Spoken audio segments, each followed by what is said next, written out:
দেখো বন্ধুরা, সন্ধ্যাবেলা একটা হালকা টিফিন বানাবো, তার জন্য আমি সুজি ভিজিয়ে রেখেছি। দেখো সুজি ভিজিয়ে রেখেছি, আর একটা গাজরকে আমি ছাড়িয়ে রেখেছি, পেঁয়াজ ছাড়িয়ে রেখেছি, টমেটো, কাঁচা লঙ্কা আমি রেডি করি, তোমরা দেখতে থাকো। সুজিটাতে পেঁয়াজটা দিয়ে দিলাম, টমেটোটা দিয়ে দিলাম, গাজরটা দিয়ে দিলাম,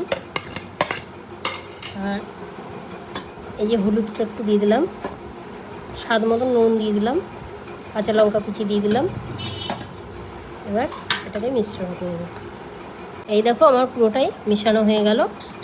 চলো এবার বাদবাকিটা দেখাচ্ছি। দেখো প্যানে তেল দিয়ে দিলাম,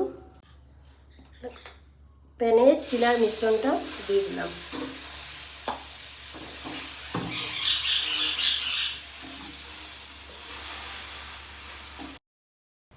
এই দেখো আমার উল্টে দিলাম, দেখো এটা কি সুন্দর হয়েছে।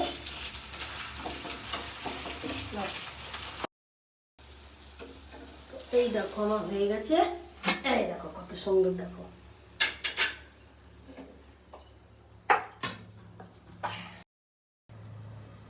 তো এই দেখো আমার চিলা রেডি।